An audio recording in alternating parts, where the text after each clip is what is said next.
Good morning everyone, welcome along to the Kirk here at Penningham, and I'm sitting with Andy Muir, who's the Probationer Minister here for the next 15 months.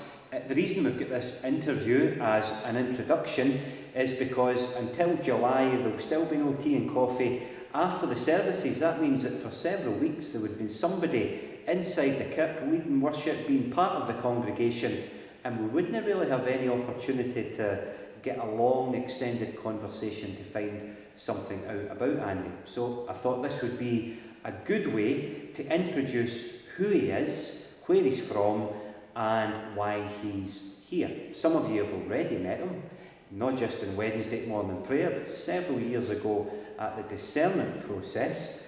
But for other people who are new to the life of the church here at Penningham, you've maybe never heard or met Andy Muir. So just sit back and hopefully over the next quarter of an hour or so you'll learn something about him.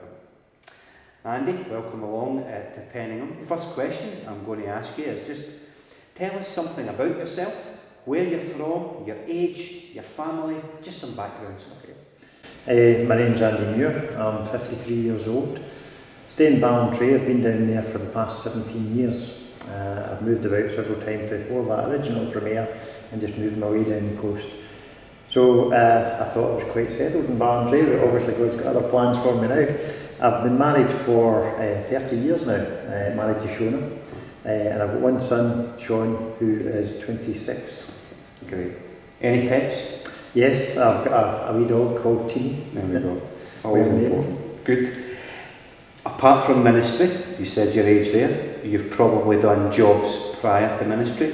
What kind of jobs have you done in life? I've done lots of different things. I was always motivated differently when I was younger. I always strived to do my own thing, and it was always about earning money instead of what I wanted to do. I always fell into opportunities. And I started off as a motor mechanic. I went to college and I served my time as a mechanic working for my dad. I went on to take the garage over. I did various bits and pieces with car sales. Got a chip shop after that. I was involved in black cabs, the kind of London type that you would see. I've done lots of different things. I ended up being a decorator after I moved to Ballantrae. Right. Probably for lack of opportunities, but that may have been the best thing that happened to me, because it gave me time to, instead of being driven and chasing after how to earn money, it gave me time to reflect on things. Mm-hmm. So how did you come to a position when you could say, I have a living faith in Jesus Christ? What happened to bring you to that position? I had, as you say, always thought I was a Christian because I was born raised a Christian, went to Sunday school, and looking back, I knew Sunday school stories, and that was the limit of my Christianity. Right. So I see it quite differently now. When I was decorating, I went to do work for somebody whose dad was actually a theologian, and there was a lot of his books on the bookshelf. We just happened to mention this, and one of the things I would never do was talk to customers about politics or religion. That was just it was a dangerous area. So the conversation just started by me mentioning, how these lovely old books sitting there, and before we knew who we were, we got into a conversation about faith. So I had been questioning for about probably 10 years before that, reading all sorts of different books and trying to find out what I believed and what I didn't believe. Never really realising that it's actually very easy to disprove something in a book, but almost impossible to give you proof in a book. So I always had these obstacles and these troubles. And as I spoke to this woman, she helped me as much as she could, but she came to a point where she says, really, you need to talk to a minister. The best thing still, go to an Alpha course. She says, nothing's taboo there. You put whatever question you have on the table. So I saw my local minister, and it happened. One had just started, and I didn't want to go in the middle of something. So the following year again, I then went into that Alpha course, and I did get my questions answered. You'd had no church connection week on week prior to that course? Ever since I was about 10 years old, and my prayer life was only any time I was in trouble. Desperation. Well, many people's prayer life. So yeah, I was, as I say, looking back, it was not what I could call Christianity. looking back, I can see that I was being led through things, but I never saw that at the time. But I was just getting more and more and more involved in things, and it was as I did that, then I realised the strength of my faith, and that also led to the start of service for other people, and that was something which strengthened my faith when I saw or knew what that felt like to be able to take part in that. So it was each of these things, and I think through time I just gradually realised that I was entering into a relationship with Christ rather than just being on the outside and calling myself a Christian. So I think that was how it came about. But there comes a point when you start to think, I'm being called to more than active service in this particular fellowship. I think I'm being called to something even beyond this congregation. How did you begin and eventually, I suppose, crystallise what we call in the church the call to ministry, the calling? How did you work that out? And was that easy? Did friends and family just say, oh, wonderful, we're really glad, you've got a calling to ministry, you'll be a great minister in the kit? Or was there a sort of tension there to say, I've got a calling from God, and people say, what? How did that work? Initially, as I say, I started to take part in things, and I remember the very first time I was asked to do a Bible reading. Do it, and she said, well, pick a nice easy one to start you off. Nothing from First Chronicles? No. So no, she was absolutely fantastic and sort of nurturing me along the way. But as time went on, there was then a leaflet come through for the Vocations Conference, and it was up in Perth. And I started to think maybe a little bit more seriously about it. I thought, well, I need to go and see what kind of ministries there actually are. There might be something here I could do.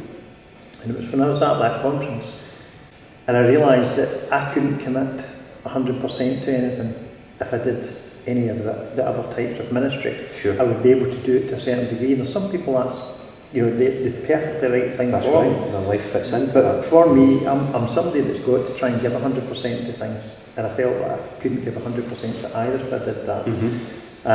This would be like OLM or readership or all diaconate. sorts of, So your full-time ministry word and stuff. Now going back to the service thing, and this was actually something we had mentioned in the discernment process, and it's that ability to serve people from the cradle through to the grave, to do everything in between, and not to be able to say, well, I've got to sidestep when it comes to the baptism of your child, I've got to sidestep when it comes to offering communion. That's So the full-time word and sacrament was definitely the one that I felt called to. Now that call, it wasn't a clear-cut thing to start with, but it very, very quickly grew to the point where I was certain that this was what I needed to do. The most difficult thing was telling my wife that this, and it was kind of like a bolt to the blue. She hadn't married a minister. No, so I'll give her her dues. She's been 100% supportive, and I couldn't have done the training, etc. Couldn't have went through all the things that I went through without her. So. Last question. You're going to be ordained into a very different Church of Scotland from the one that I was ordained into 15 years ago. Can you see any challenges that lie ahead, and maybe even any potentials for the Church of Scotland in the coming years? We're certainly going to face changes. I think it's important to remember that God's got a plan in all of this, and we've got to serve God and do what we can. We can't just sit back and do nothing at all. But as long as we're willing to accept it, we might not get it right first time, and we can adapt on things. I was thinking just the other day there about if you look at how we receive all our media, our television programmes.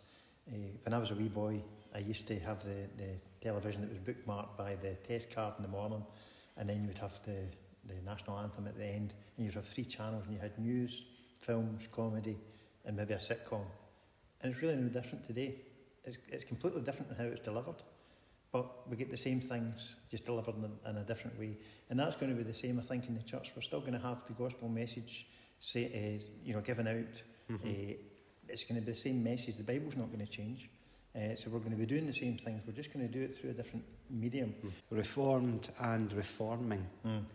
So we hope that the changes that are made will be for the better. But look, thanks for giving your time and letting folks see who you are and something of your thinking, your past, your present, and we hope we'll be part of your future. So do come to church on Sunday and say hello to Andy. Let him know if you've watched this video as well. That would be good for both of us to know that this has been valuable. But until then, everyone, thanks for watching, those of you who have, and stay well. All being well, see you next Lord's Day for singing